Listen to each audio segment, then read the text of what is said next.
Good space time, everyone, and welcome to a new episode of the Citizen Web3 podcast, your source for educational insights into the Web3 universe and your connection hub to discovering those that contribute to building the decentralized world. Today, we are joined by Ioannis from NODERS Validator. We talk about the use of education, running testnets, and the belief that blockchain technology can solve the problems of society. We dive into digital nomads and crypto enthusiasts, the crypto boom, and standing on the shoulders of giants. Finally, we discuss promoting decentralization, curiosity, and understanding what we are dealing with. If you enjoy our podcast, please share this episode onto your favorite social platform and help us spread Web3 values into the universe. The majority of people are not really willing, to study stuff. They're not really willing to understand what is blockchain technology. Well, all investments are just selling hope. So I do think I'm kind of, firm believer that blockchain can really solve problems of society. I believe that the world is actually perfect as it is. Nothing has to be changed. So as God created, or whoever, created, the world, it is perfect as it is. Hi, everybody. Welcome to a new episode of the Citizen Web3 podcast. Today I have Ioannis, the founder of the NODERS project with me. Ioannis, man, hi. Welcome to the show. Hey. Hi. Thanks for having me. I'm glad, man. I'm glad to have yet another colleague validator on the show. I'm excited to ask you a lot of questions. You guys do a lot of different things. But before we jump into it, the typical boring traditional question. Please introduce yourself, not just Ioannis, founder of NODERS. Tell us to the audience everything you do in Web3. How did you get to Web3? How did your life become Web3? How did you get to this life? So yeah, tell me the story, man. Okay, sure. As you mentioned, my name is Ioannis, so I'm half Greek. So I'm 41 years old. I have several degrees. I graduated from Swiss University with a kind of honors, which was kind of nice. I have an MBA diploma, which is, to be honest, quite useless thing. And basically everything that I have achieved in my life was just because I love, technology. I love innovation, and I actually love learning stuff. So I'm pretty much what is called lifelong learner. So I study stuff by myself. I'm a really curious person. I would say that I could say that actually pretty much every half a year I sort of dive deep in a new profession. So my life has been quite interesting. I lived in 5 different countries. Currently I live in Bali since 4 years. So I've done lots of projects around different industries in different countries with different budgets ranging from 0 to $500,000. Quite a few of them were successful. Some were kind of total failures, so and so forth. So entrepreneurial path is definitely tricky sometimes, but it has never been boring. All the time has been really really fun.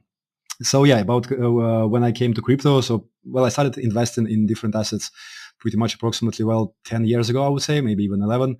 So at some point I had a portfolio. I was investing in some private companies in US, SpaceX and so on and so forth. I was also buying different shares and some equities in different companies, and at some point friends of mine told me about Bitcoin. I haven't actually looked deep into it, but my friends who I really trust suggested heavily. So I just bought maybe a couple of Bitcoins in summer 2017. And in a few weeks or a month, it made fucking 2x. I was so surprised. It definitely drew my attention. So I sat down and started, read the white paper of Bitcoin. Then I moved, to Ethereum. Then I started actually digesting all the information I could find about crypto in general. I was so impressed with the technology, and I called, I came because of money, but I stayed because the technology is really it's just amazing. I really I could understand quite fast that it really solved some fundamental problems of societies, and actually in half a year I made shitloads of money. End of 2017 was was quite a fun ride. Back then, obviously, I had lots of illusions that Bitcoin is going to save the world, is going to change everything, and it's going to go to 1 million in half a year or something. So I earned lots of money in 2017. I lost almost all of it in 2018, which was not so fun, but I learned a lot. But I already have made up my mind, and I definitely wanted to do something in the space. So I was kind of making my first attempt to build something, to build a community, to build some products. But obviously, building something in crypto in 2018 without funding was, quite tricky. So I kept on looking, into the space, studying it, and getting ready for the next bull run. I was totally sure that, it would definitely come at some point.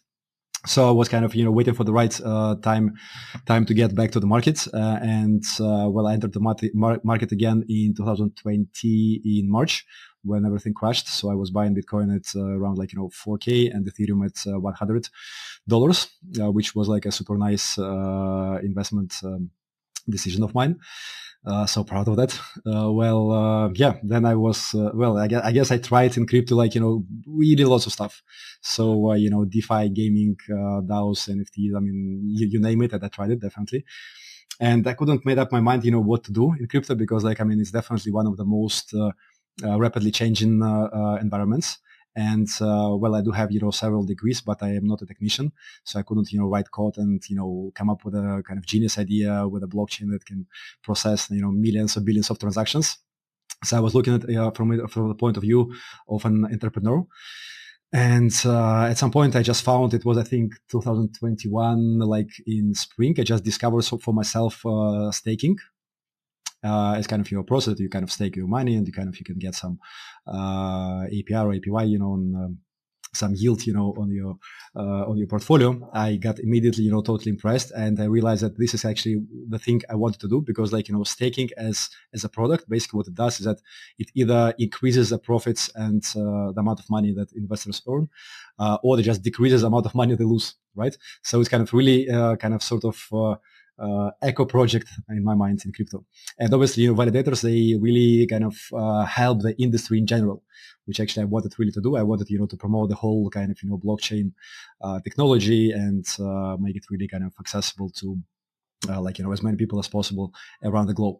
Again, as I mentioned before, I do think I'm kind of a firm believer that blockchain can really solve problems of societies that at least before this technology has not been solved, or at least has not been solved so efficiently. So I found out about validator nodes. I also learned how this whole thing works. I found out that there are test nets. You can participate in those.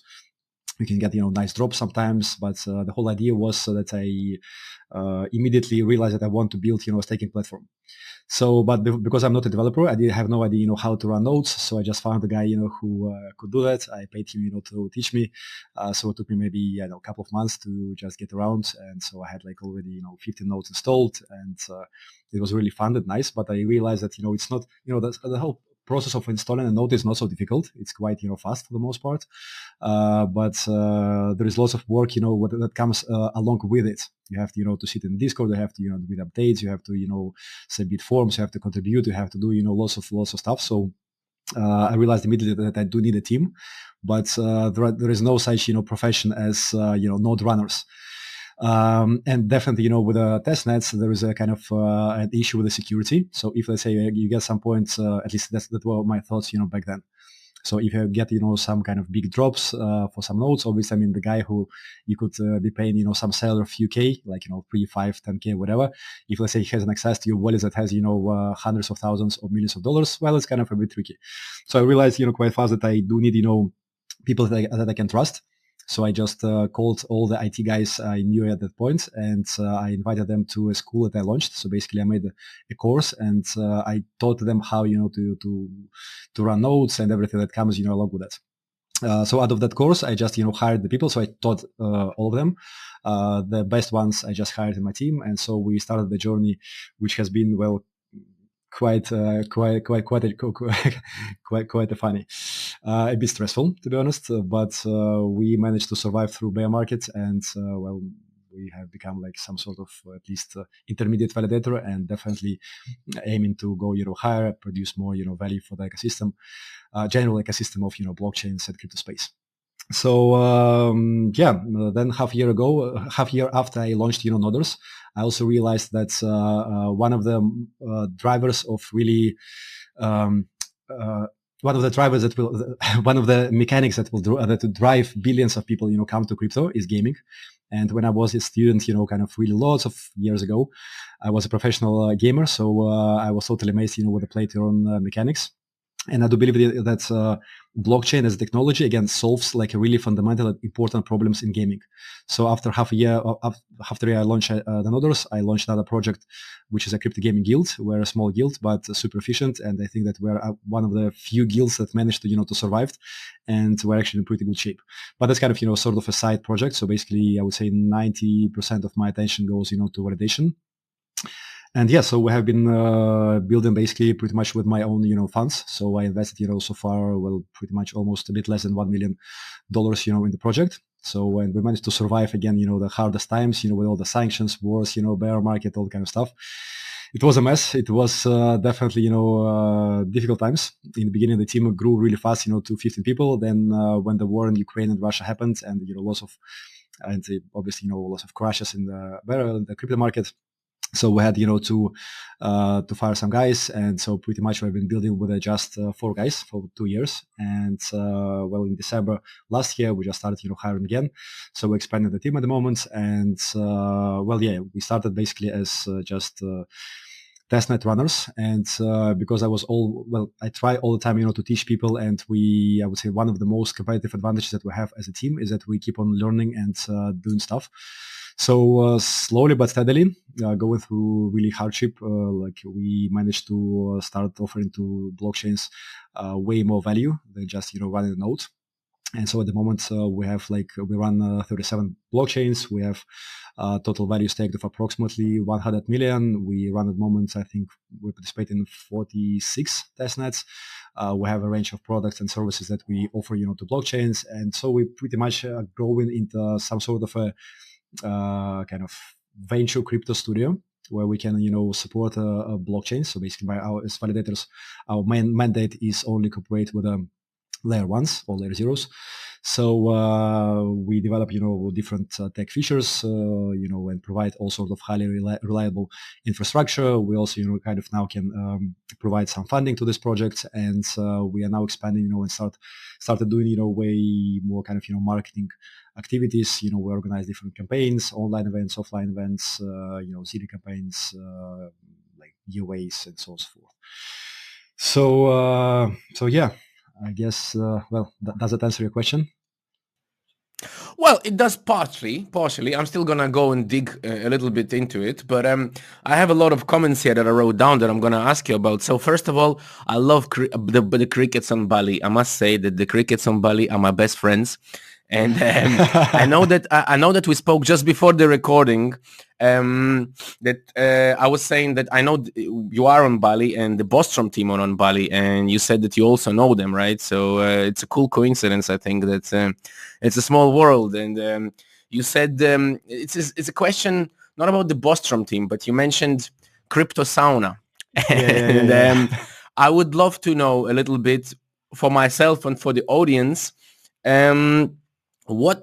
How is currently the crypto community shaping on Bali? It's a question I don't really ask often, but I think you're the right person to. I apologize if you're the wrong, but it looked the right person to ask this question. No, I'm the rightest. Yeah, I was right. I got it. Man, tell me a little bit, because I've had guests from Bali before, but they were more like towards the technical side, and I would love to know a little bit about how the crypto community is shaping in Bali, because there is a lot of misconceptions and there is a lot of like myths.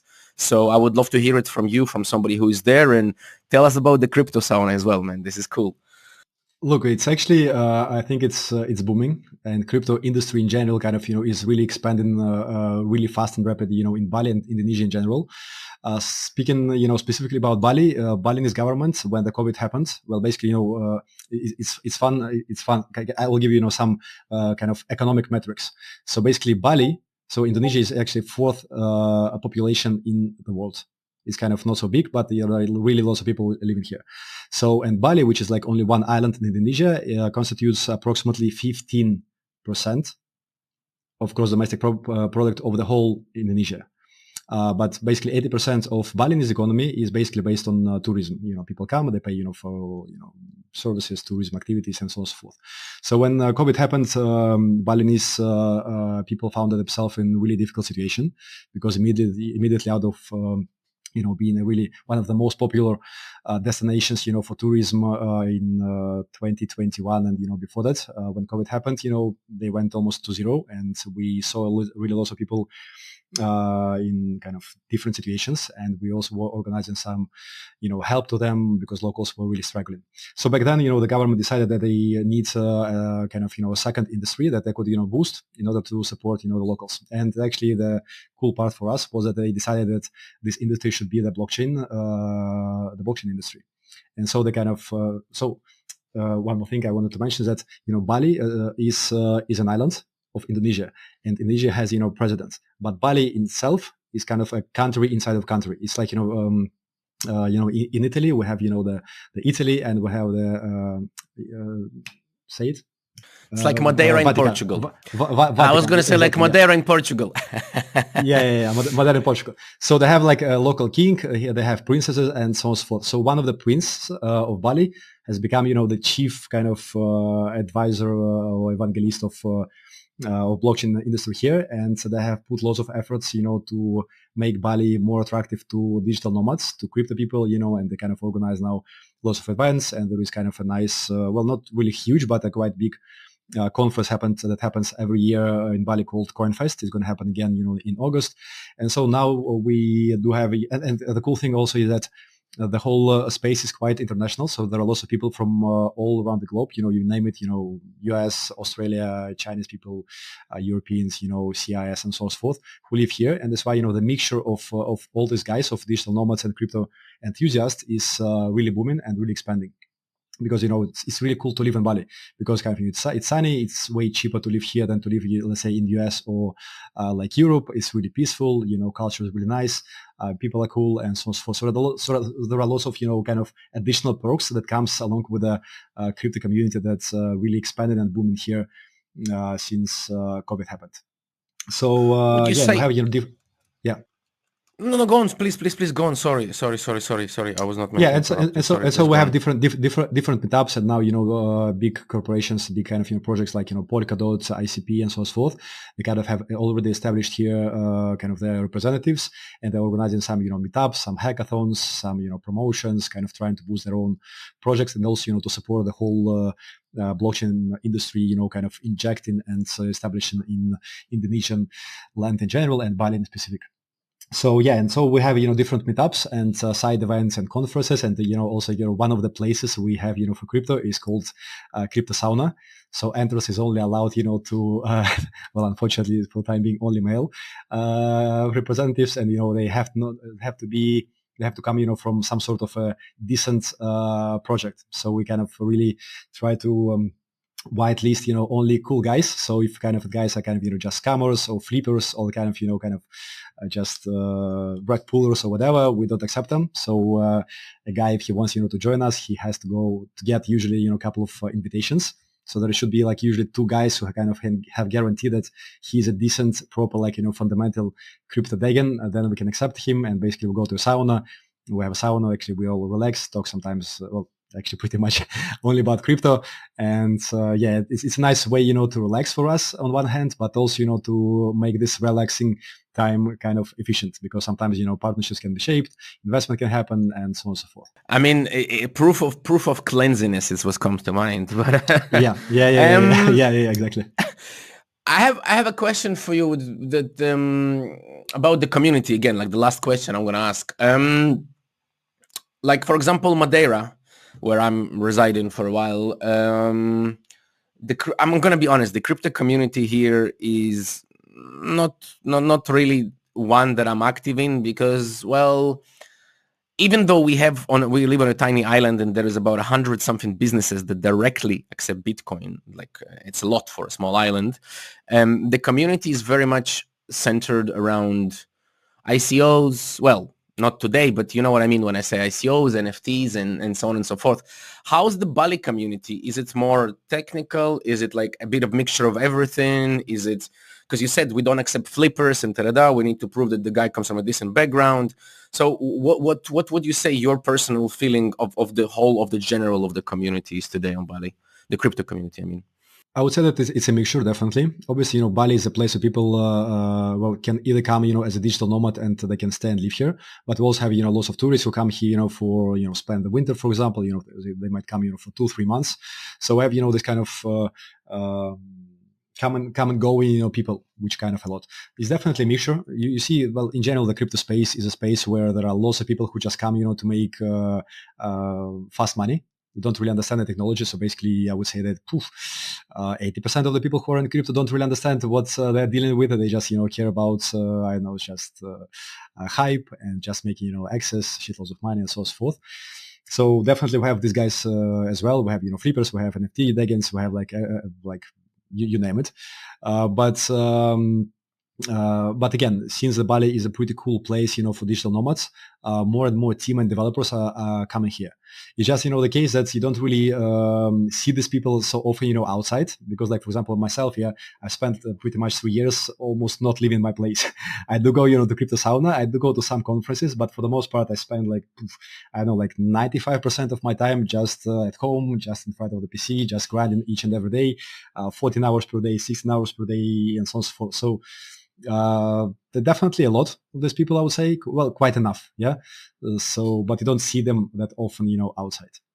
It's ironic how many, I mean, I've been, like yourself, I've been in this industry since, well, a long time. It's hard to sometimes say how long, not really a long time. And it's funny to see, ironic or funny to see that a lot of crypto communities around the world have been moving to islands, whether it's Bali, Cyprus, Madeira, some in the Canaries, and so on and so forth. There is Malta as well, right?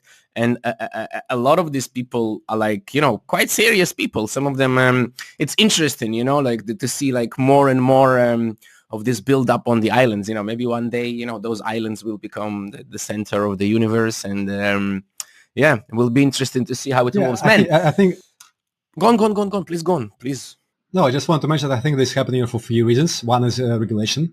Usually this kind of, small kind of islands, small, maybe sometimes even maybe countries, they are way more kind of inclined to integrate, blockchain technology, industry, and, well, generally, crypto people, because they understand, that these people can also bring money. So usually if guys are really kind of, involved in crypto space for long term, they most likely are not really they're not poor, at least. So if they come to the market, they will also, bring the money. They might buy, a villa. They will use, all this kind of, tourist stuff, etc.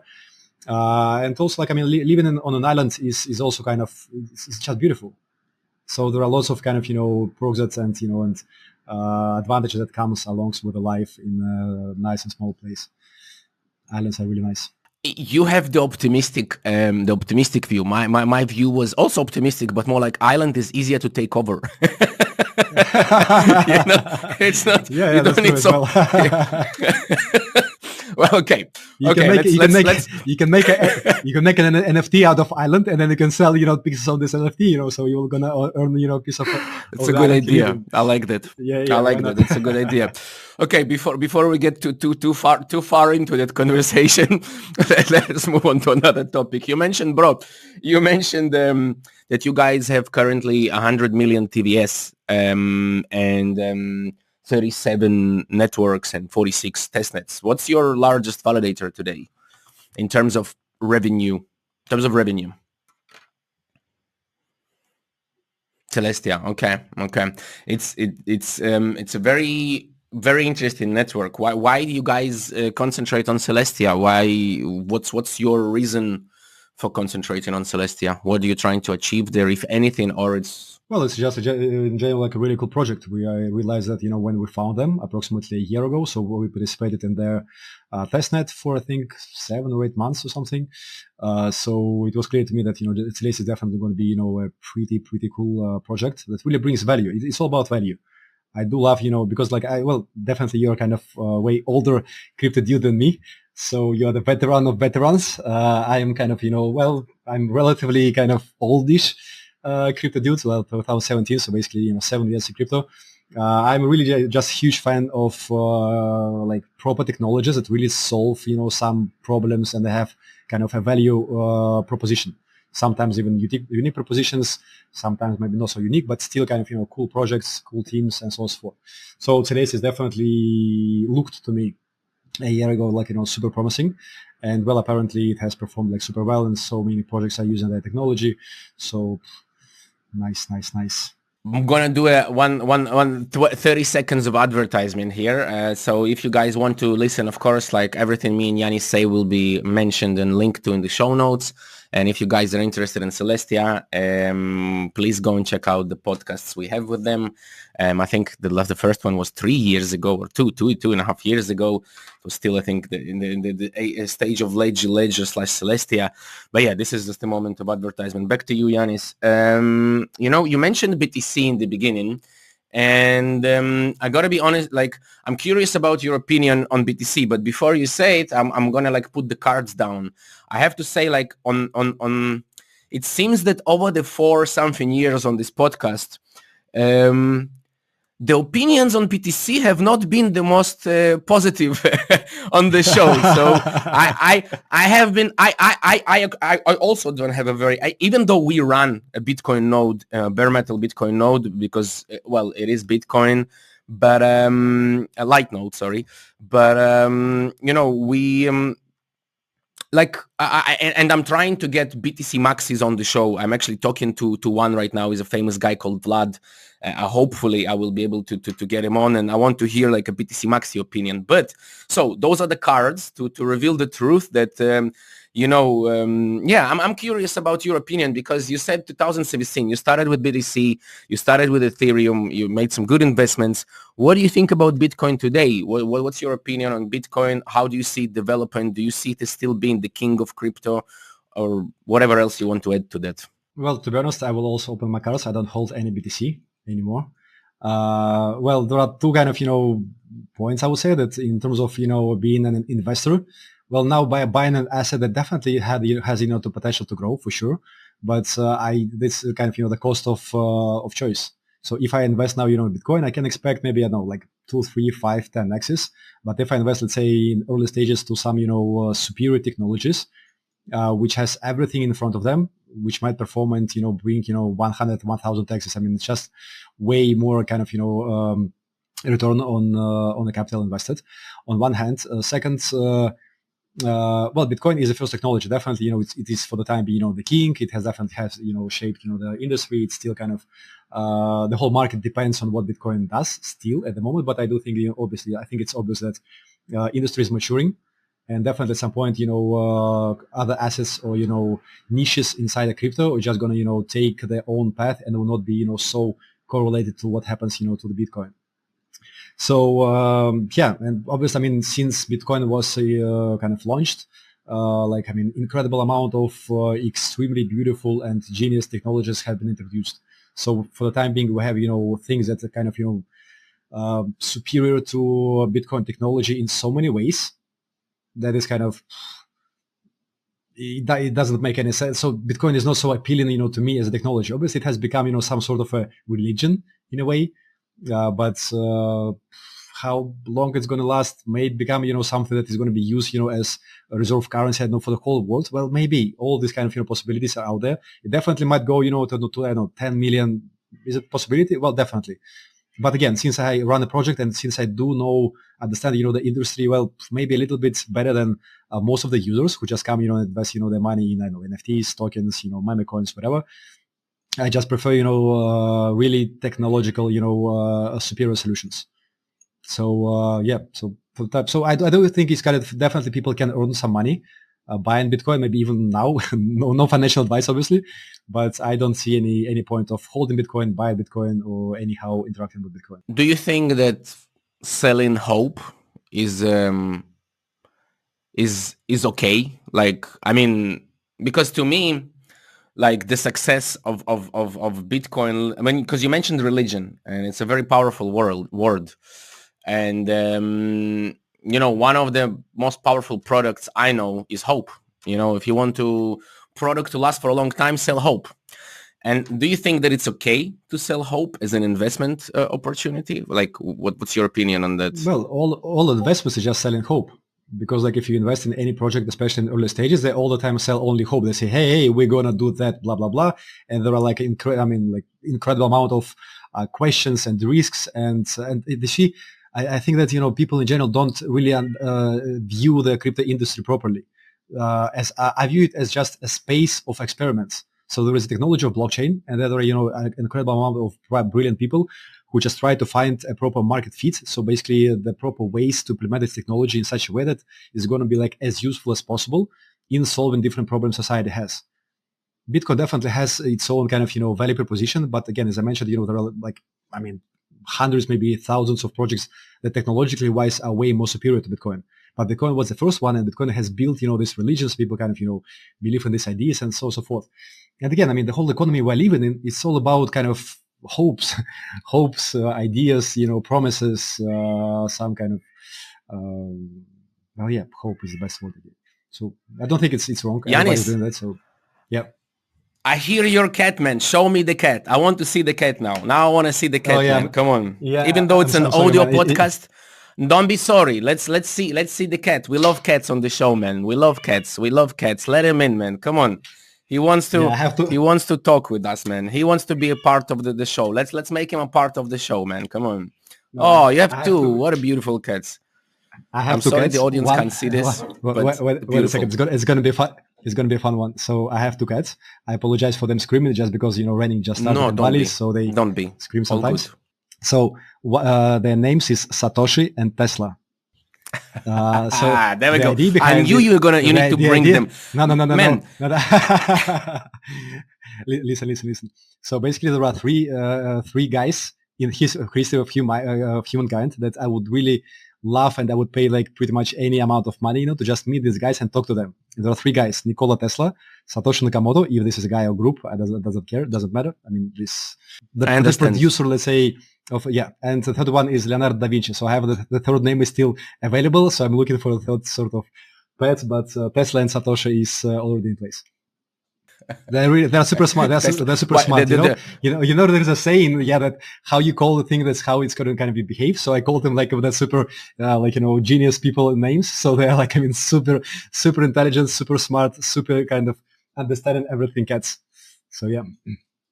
That explains why my cat acts like a goddess. She has the name of a Scandinavian goddess. So okay. Now I understand. Now I understand why she's the queen of the house. I get it. Man, let's talk a little bit about your validator. I know you guys also do several things. At least when I go on your website, you have a service. I think it's called Cosmolist, right, for the RPC providers. And endpoints. Endpoints. And also, I've seen that you're building some kind of staking platform now. So you pretty much, and you mentioned yourself at the beginning of the conversation that you kind of becoming something of a venture, big thing. So where are you going with all this? What is the goal? We love technology. That's a cool thing. I accept that, but where is the goal for you? Where is the goal for? And you mentioned also a couple of times that you came for the money, you stayed for the tech, and you still believe that those things can change the world. So I think from that sentence I believe that those things can change the world. Here's the question: where are you going with all that, and what's the goal? Well, look, obviously, since I'm an entrepreneur, I want, to build a cool product, cool project, cool company that's going to, bring lots of value, to the world in general. Well, in specific, to blockchain kind of industry and, blockchain system, you could say. Also, earning money is definitely, something we're looking for, but the idea is that, I'm 41 years old and I has become, pretty wealthy guy, quite some time ago. So I could afford to live where I want, do what I want, buy myself what I want. So the question of money has been closed in my life, quite a few years ago. So for the time being, I just enjoy doing something that is, first of all, has a huge upside. So it can become really kind of big and important because it's bring lots of value. And I'm really tired and I'm really kind of, feeling sick of just earning money. So for me, earning the money we earn is just applause of the world for the work we've done. So if we're doing really something valuable for the humanity in general, then, money will come. And the money is kind of the equivalent of the value that we produce. So there's a whole mentality behind this stuff, and definitely want to earn money. But I mean, this is kind of just explain, the mechanics, how we view it. And that's why I have, financed the project so far, by myself and so on and so forth. So the long-term goal in general is just to promote decentralization, promote blockchain technology and everything that it brings, because like definitely it solves some, as I mentioned before, fundamental problems of societies. One of the problems is trust. So blockchain has solved the problem of trust as no other technology has ever, solved it. So it's just amazing. The whole space is evolving so fast because most of the projects are open source and we can build, on standing on the shoulders of giants. Innovation happened, so rapidly, so fast. It's just amazing. So the idea behind NODERS and where we want, to go is just to become like sort of important player of the market, and we want to promote, I would say the right values, because the blockchain is not only about earning money. It's not only about, tokens that kind of, skyrocket tomorrow. It's not about meme coins and all kind of stuff. Money is nice. Meme coins is also kind of nice, but technology really solves important problems of societies, and people don't realize it. That's why they're not really using it yet. All this kind of, DeFi, NFTs, kind of all the concepts that kind of have been introduced in crypto. For the time being, I think that people, for the most part, the majority of people, don't really understand them. That's why they say, okay, NFT died. What do you mean died? NFT, for example, is just a technology. It's just important technology. There was some kind of sort of hype, but this happens, to any industry, to any technology. For example, I know .com boom of late 90s, right? It happens all the time when the printing machine was introduced, or when the cars happened, or computers.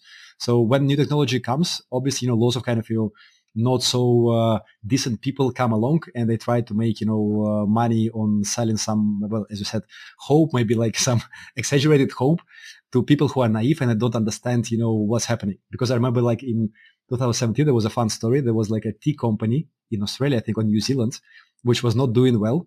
And because back then there was the huge hype with the blockchain, and where you could see the kind of this word blockchain, people would just be throwing money without even diving deep in this company. So it's a funny story. This is a real story. So there was a tea company which was not doing well, and there was something like Tea New Zealand whatever LLC, and they just added to the name of the company blockchain, and it became like Tea Blockchain LLC, which had nothing to do with the blockchain technology. They were just producing tea. And the kind of shares skyrocketed within just 1 week, and made like 10x or whatever, some enormous amount of money, just because again people for the most part kind of try to take advantage, and it's normal. I mean, it's just the way it is. So the space is amazing. People don't really understand it, and we do want to be the ones who promote the real kind of value behind the stuff. Again, as I mentioned, the validators is a business, is a totally kind of decent business that produces lots of value for people. But it brings the idea of stakers is long-term holders. It's people who really believe in projects. They buy tokens for long-term. They buy it for at least 3+ months, maybe years. They stake it, because otherwise it makes no sense to stake. I mean, traders don't stake, NFT takers don't stake, and so on and so forth. So we want to promote this kind of values of supporting, bringing value, kind of long-term holdings, understanding of the technology, and so on and so forth.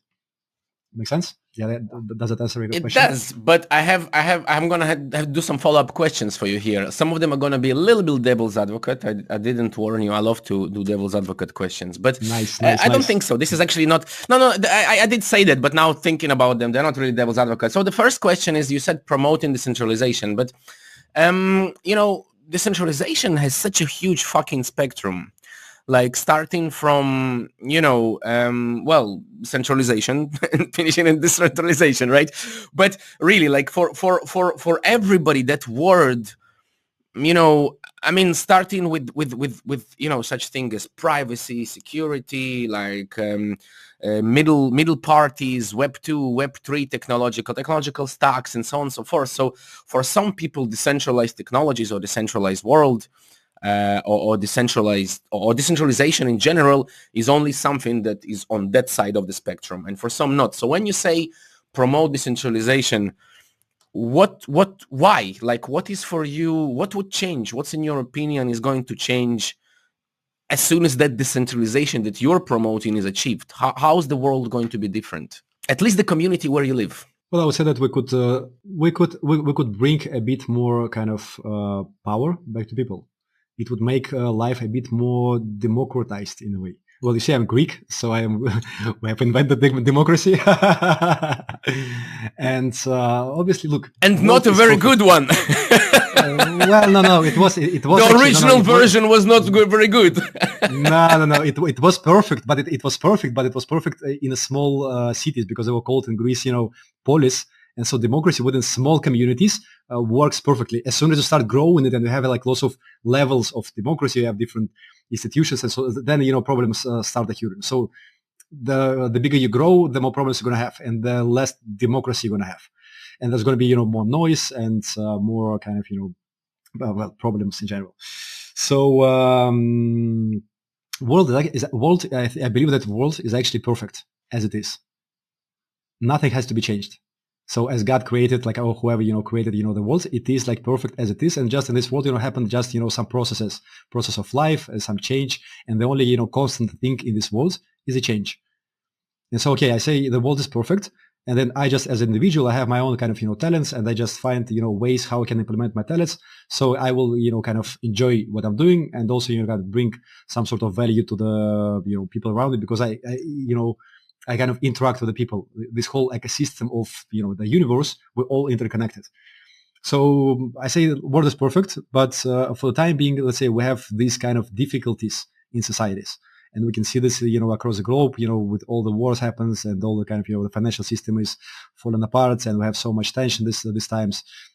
And blockchain, as technology, again, as industry, its value proposition is, first of all, to change the economic model we live in, and it's just about the time to change it, because as it has come to life, it has been kind of a cool thing back then when it was invented, solving back then some other problems, but now new problems are here, and we just the whole life is just a process of all the time of the evolution that happens all the time. So we solve the problems that come along. So we had some problems, we solve them, we then going to have some other problems, we're going to solve it again, and this process is not going to end ever until the end of time would go. So for the time being, we do have quite some issues around the globe, and blockchain technology can solve them. That's why we're doing what we're doing. Does it answer a question? You said a very important, because yeah. I will torture you a little bit more. You said a very important word there, evolution, and I think a lot of people talk about revolution rather than evolution, which is in my opinion, is a big mistake, because nature doesn't have revolution; it only has evolution. Revolution is something we invented as in our language, right? In our semantics, it's something that we started to use, and it has a lot of meaning, revolution. But unfortunately, I think that what you're saying, fortunately, I think that what you're saying is evolution is the way to go. It's the same. It's just that you have different processes. It's like if you're ill, sometimes to heal your kind of illness, you have to go through kind of a short period of time when this illness is going to extreme, and you're in lots of pain, and then it goes away. Sometimes you have to experience some sort of pain or surgery, and so evolution is just the same evolution process, but just that some aspects, let's say, of societies are fed up so much with the situation they have been in. And they tried maybe kind of, to persuade, let's say, the other parties that, hey, let's maybe change this certain aspect of our social life. And that's, the other party just doesn't listen. And then the revolution is needed, to make the change. But change is going to happen anyways. So for me, evolution is just maybe like evolution without revolution is a kind of maybe a smooth process. But just sometimes it's normal to have revolution. It's not some bad. It's just like like a small kid that and his tooth are kind of in pain, and you just have to take him to dentist, and he will take his kind of tooth out. It's going to be painful at the moment, but it's just going to be rapid, and then pump. It's all good. So yeah. I think on the on last note on the kind of Greek democracy here, I will tell you I'm more of a a Diogenes man than a Socrates man. So. Yeah, for me, it's more about anarchism and about, unfortunately, for me, the original version of the Greek democracy, where democracy was passed by birthright, proposed to be passed by birthright anyways, I don't know, like for me, and this is a question to you actually. Do you think that blockchain, you mentioned that a lot of the technologies, a lot of the things that are appearing, they are becoming big every now and again. We have this huge something, whether it's, I don't know, the wheel, the microchip, I don't know, whatever, right? We can talk about HTTP, right? A lot of things. And um, what's in your opinion, like, to carry on this conversation, the next technology that blockchain will produce or can be that will create this evolution or revolution in your opinion that we're talking about, I think that everything is already here. It's just a matter that, all the kind of, implementations of the blockchain technology that has been introduced so far, like, RWA, DeFi, gaming, DAOs and so forth, they have been already shown to the world, the ideas of this stuff. And now it just takes some time, until these technologies are going to be shaped properly. Because, I guess since you're kind of, and old in crypto, you know that, for example, bridges has been, I think that all of the bridges has been hacked at some point. So I think that for the time being, I mean, until this point, we were just building the foundation of the stuff, and we're building just, some educational content for people, around the globe to start understanding, this technology and all this kind of, fireworks with, skyrocketing tokens. Were needed just to drive attention to the technology, because for the most part, to be honest, the majority of people are not really willing, to study stuff. They're not really willing to understand what is blockchain technology. They're not really willing, to understand, okay, democracy is important, privacy is important. So you need to show them some sort of, kind of rewards or, earnings for them to just drive the attention to the stuff. So I do think that we have, quite lots of, pretty cool value propositions from blockchain companies, projects, and so forth, and just they haven't been spread yet. And I think that now, next kind of 3-5 years, we're going to be just again just seeing how this concepts of NFT, of DeFi, of all that I mentioned, and everything that happens in the space, just going to be starting to be really used by billions of people. Because for the time being, it's me, you, and just, few more guys, who just really understand, some kind of, maybe complex strategies in DeFi or, the technology validators. I'm struggling so much about sometimes explaining to people what we do. And that unless the people have already staked their tokens at least once, it's quite difficult. What is staking, why it's secure, I mean, why not staking is just silly, and so forth. So I think that what has been introduced is already enough. It's just a matter of implementing this in the real world. How is NODERS for you? Okay, and again, I'm asking here, you can choose to answer this again, like I said before we started recording, as Ioannis or as the founder of NODERS. You're talking about, spreading about this thing, taking over, whether it's NFTs or whether it's staking or whether it's, I don't know, proof of stake, proof of work, doesn't matter, consensus computing, we can timestamping, we can talk about a lot of the technologies that blockchain produced, products, blockchain technologies, whatever. How is NODERS and Ioannis going to contribute? You know what? Let's leave NODERS on the side for a second, because the answer here is it comes straight away to mind by expanding the infrastructure. But how does Ioannis contribute to making sure that spreading of what we are? Because you said, not many people understand it unless they stake at least one time. So, when there is such again, a little bit devil's advocate here, but when there is such a gray area,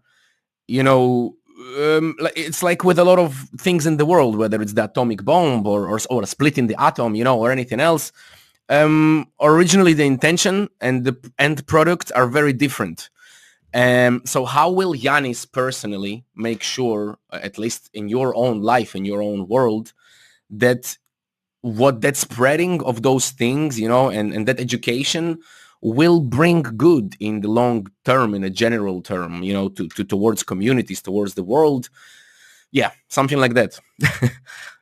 Strange question, but you ask what I will do, but I already did, and I just keep on doing and will keep on doing, further.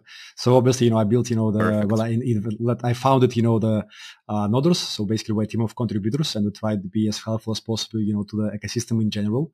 And so there are quite a few things that we're doing, just for free without expecting any returns, and just our kind of, conscious contribution to the general kind of implementation of blockchain as technology, to the societies and so on and so forth. So from tech side, we just, as I mentioned, we just keep on building, doing stuff, helping projects develop their products, and so on and so forth. And from, let's say, marketing or promotional side, we organize different events. Sometimes I kind of organize courses, actually free courses, just to kind of increase the awareness of people, what crypto is, how to use it, how to be on the safer side, how to not, get in some, scams or like pools, and just, increasing the, educational stuff. Again, as Greek, I firmly believe that education is the key to everything. Education and culture. So we try to promote the best culture, not just this culture of, oh my God, bring us, give us 1,000 today, you're gonna have 1,000 taxes tomorrow or whatever. But a real understanding why this technology important, how you can actually earn money as well, but how to earn money, by supporting cool projects and doing kind of something that is really going to be valuable at the same time. So you can earn money and do something valuable. This is, I think, the best kind of way to do things. Obviously, I mean, just being kind of an idiot who just only builds stuff and don't earn anything is kind of it's kind of an idiot. It's a bit silly. So just combine things. So again, educational is definitely, we actually have planned lots of educational kind of campaigns just to increase awareness of how crypto works, or how staking works, or how this can change societies, and so on and so forth. And that's why I'm also here. I'm not expecting anything from this podcast. Maybe just spread a little bit of knowledge, or my opinions, or my culture, or my values. Hoping that if they're going to be another Ioannis, it's going to be cool. I think it's a perfect place where with that to go to a short blitz. I'm going to do a blitz from 3 questions. They're going to be a bit strange like the rest of them are. I apologize for that. The first one is actually easy and simple, not a strange question. Ioannis, give me one or movie or book or song that throughout your life has had a positive influence on you. I've read lots of books, like thousands of books, to be honest. I really love. This could be a song, a movie. If you want. Let me think. It doesn't have to be the favorite one, just one that you like, that has a positive influence on you. Okay. There are maybe tens of books that, made lots of impact on me. I wouldn't say that songs or movies are doing that much, at least to my psychic, or hasn't played, that much role in my life. But maybe, I don't know, Richard Bach. I like it. It's kind of the Livingstone. What was the penguin? I think called named Livingstone. I'm not sure how it's called in English because I speak 4 languages. So I read this book, in another language. I'm not sure how it's called in English.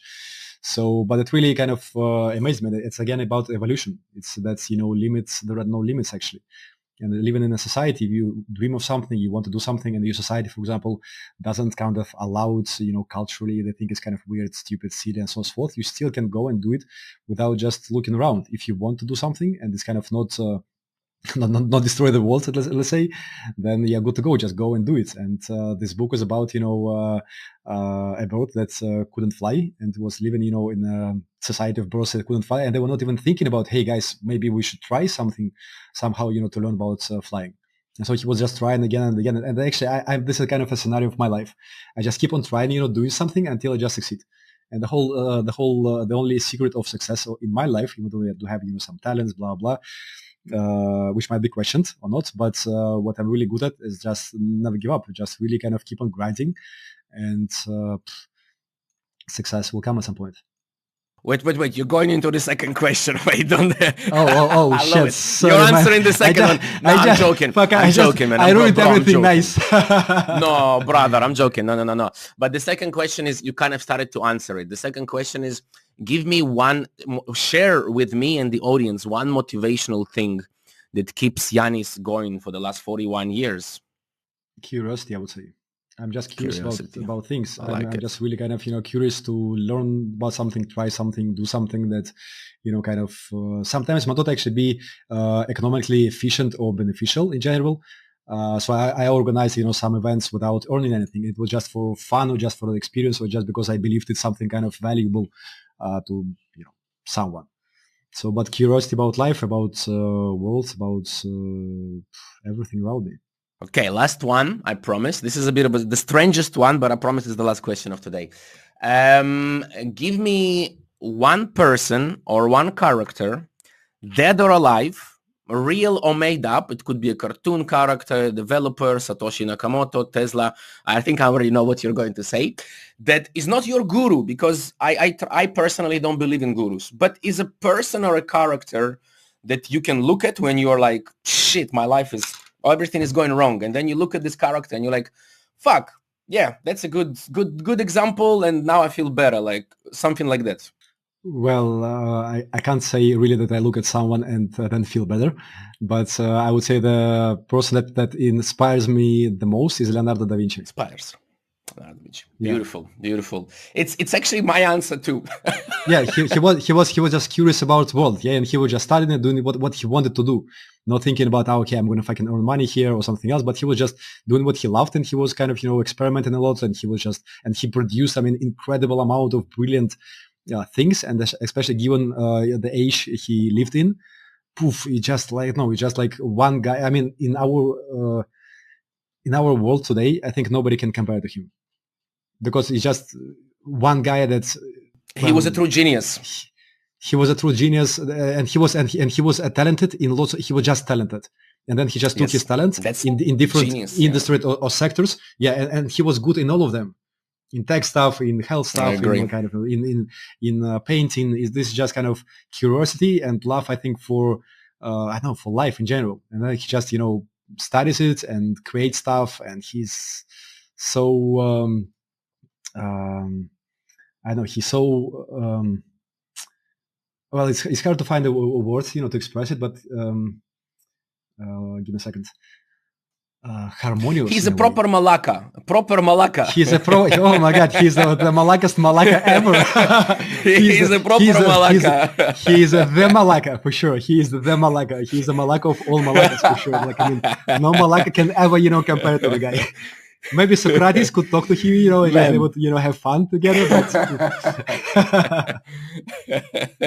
okay, I think this was the most beautiful ending to the show we had for a while. The perfect Malaka. Okay, we will definitely leave a note in the description. What does Malaka mean? It will be in the note shows for people who don't understand what it means. I'm not going to say it right now. I know that I swear a lot, but it will be a little bit of a passhal egg. It will be in the show notes, and you guys can read what it means. Ioannis, I really want to thank you for your time, for your questions. Please don't hang up just yet. This is just a goodbye for all the listeners. Yeah. Thank you, man. Thanks a lot. Thanks. Can I say a few words, just like as advice? Please do. Please keep on studying. Just keep on educating yourself. Life is changing so rapidly, and especially nowadays with the blockchain technology and AI coming, AI is just something. It's going to change the world so much. Both these technologies are going to change the world. And I think the only people who are going to be successful in the years to come are the people who can really study and learn and adopt fast, because innovation happens like incredibly fast. And our kind of human mind and our human psychic is going to have lots of troubles adapting to the incredibly fast innovation happen all around the globe, all in all industries.